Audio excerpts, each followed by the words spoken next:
हाजिर हूँ आज एक्सरसाइज 2.3 लेकर। प्रीवियस लेक्चर्स के अंदर फंक्शंस के बारे में जाना था। व्हाट अबाउट फंक्शंस क्या होता है, तो उसी से रिलेटेड आज जो सम है उनको हम करने वाले हैं। पहला सम है which of the following relations are functions, give reasons if it is function determine its domain and range. हमारे पास कुछ रिलेशन है, हमें चेक करना है ये फंक्शन है या नहीं। तो सॉल्यूशन, पहला जो पार्ट है 2 1 5 1 8 1 11 1 14 1 17 1। तो ये हमारे रिलेशन है। तो देखना ये है कि क्या यह फंक्शन है या नहीं, ये फुलफिल करता है कंडीशन या नहीं। तो देखिए एरो डायग्राम के द्वारा हम रिलेशन को देखते हैं। फर्स्ट एलिमेंट 2 है, 5 है, 8 है। 2 5 8 11 14 17 11 14 17। Second element 1 1 1 1 1 1। इट मीन्स क्या है, 1 है। तो क्या इसके ऑल एलिमेंट्स की इमेज इधर है, 1 की, 2 की 1, ओके, 5 की 1, 8 की भी 1, 11 की भी 1, 14 की भी 1, 17 की भी 1। तो सभी की इमेज यूनिक इमेज है और कोई भी एलिमेंट ऐसा नहीं है, एवरी एलिमेंट की यहाँ पर इमेज है। What it means, it is a function. और ऐसा कोई नहीं है किसी की 2 इमेज बन रही हो। तो सो every element of set A has one and only one image in set। Second set के अंदर हर एक की इमेज है। So it is a function. इसलिए यह क्या है, फंक्शन है। अब क्या बताना है, इट्स डोमेन एंड रेंज। तो डोमेन इसकी अब देख लीजिए फर्स्ट सेट के अंदर क्या है, 2 5 8 11 14 एंड 17। रेंज क्या है, केवल 1। तो सबकी range 1। This is the answer. तो उम्मीद करता हूं फर्स्ट पार्ट समझ आ गया। सेकंड पार्ट हमारे पास सेट क्या है, 2 1 4 2 6 3 8 4 10 5 12 6 14 एंड 7। देखिए कोई भी ऐसा एलिमेंट है जिसकी कोई डबल इमेज आ रही हो, चेक करते हैं एरो डायग्राम के द्वारा। ये फर्स्ट सेट है, इसके अंदर आ गया 2 4 फर्स्ट एलिमेंट, 6 8 10 12 14 10 12 एंड 14। चलिए दूसरा 1 2 3 4 5 6 7। तो 2 की इमेज क्या है, 1 मैपिंग करें। 4 की 2 6 की 3 8 की 4 10 की 5 12 की 6 14 की 7। ये देखिए 14 इस तरह से सबकी यूनिक इमेज है। तो देखिए एवरी एलिमेंट ऑफ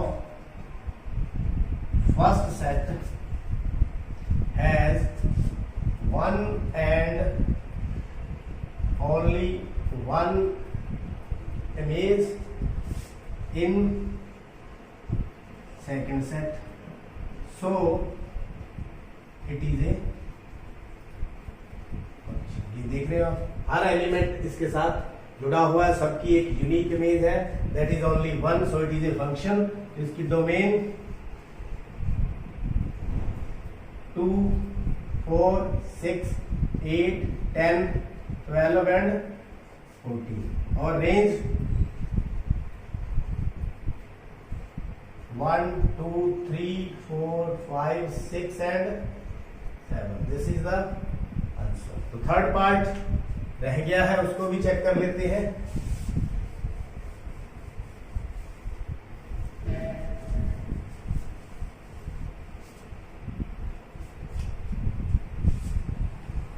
वन 3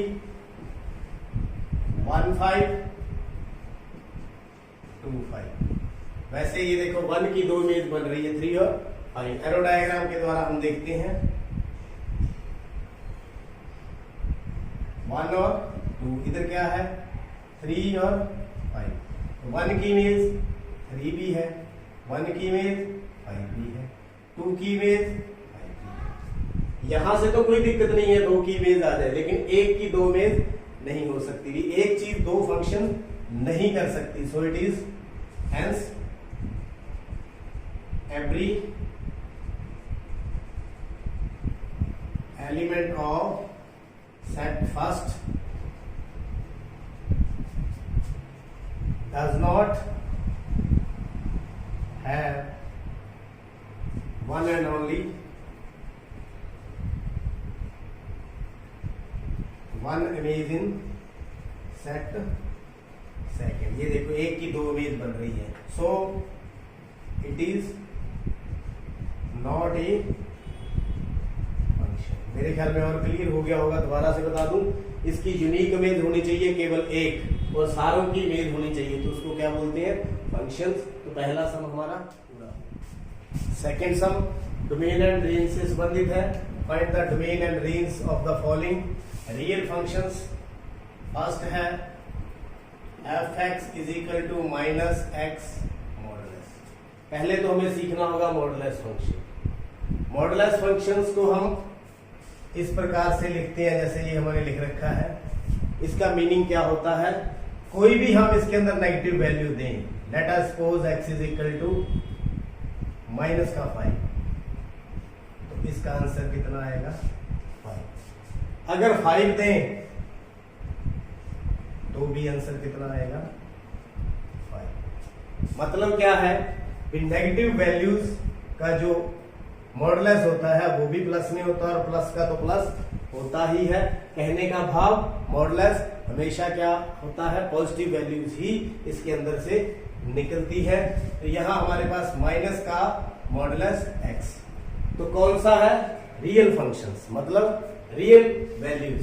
तो यहां देखिए डोमेन क्या हो सकती है, रेंज क्या हो सकती है, उसके ऊपर हम बात करें। डोमेन की बात करते हैं पहले। डोमेन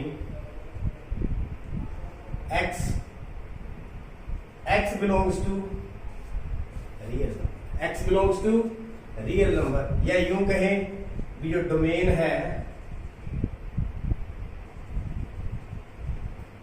वो क्या है रियल नंबर है, क्योंकि कोई भी वैल्यू हम यहां पर दे सकते हैं। इनपुट हम कुछ भी यहां पर रियल वैल्यू दे सकते हैं। अब बात करते हैं आउटपुट की। तो फंक्शन हमारा है माइनस का x मॉडुलस। अब यहां पर कोई भी रियल वैल्यू आप भरें तो आप देखना, क्योंकि आगे माइनस का साइन है, आगे माइनस का साइन है, तो इट मींस सारी नेगेटिव वैल्यू आएंगी। कितनी आएंगी नेगेटिव वैल्यू।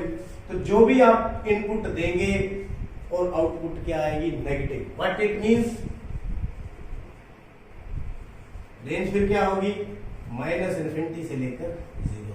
ये समझने वाली बात ये है, क्योंकि आप x की कोई भी रियल वैल्यू यहां पर पुट करें तो आंसर मैक्सिमम 0 आएगा, या क्या आएगा नेगेटिव वैल्यू। 0 दें तो 0 आएगा, नेगेटिव वैल्यू दें तो हमेशा नेगेटिव। इट मींस रेंज क्या है -∞ से 0, क्योंकि जो इनपुट कोई भी रियल वैल्यू दे सकते हैं, आउटपुट केवल और केवल नेगेटिव वैल्यू आएगी। This is the answer. उम्मीद करता हूं ये आपको समझ आ चुका है।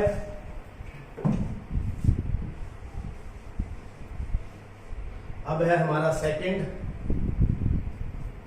Part, f(x) is equal to 9 - x² का रूट। पहले हम करें किसकी बात, डोमेन की बात करें। डोमेन मीन फंक्शंस कहां पर डिफाइन होता है, फंक्शन कहां पर डिफाइन होता है, कौन कौन सी वैल्यूज ये फंक्शन एक्सेप्ट करता है। तो देखिए आप जानते हैं अंडर रूट के अंदर नेगेटिव वैल्यू नहीं हो सकती, अंडर रूट के अंदर नेगेटिव वैल्यू नहीं हो सकती। What it means,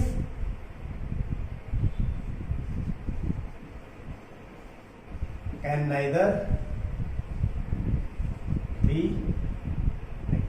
what it means 9 minus x square under root क्या होना चाहिए, या तो 0 होना चाहिए या 0 से बड़ा होना चाहिए। It means 9 minus x square greater than equal to 0। तो 9 इज ग्रेटर देन x, या यूं कहें x square is less than 9। तो यहां फिर x की वैल्यू किस किस के बीच में लाई करेगी -3 और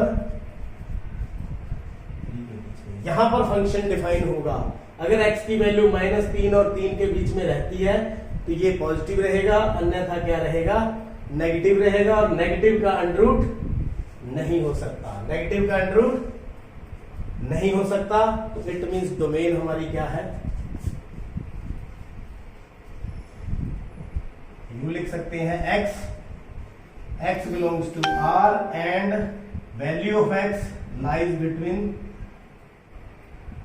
-3 to 3। Is it clear? Function कहां डिफाइन होता है। अब करते हैं इनपुट और आउटपुट की।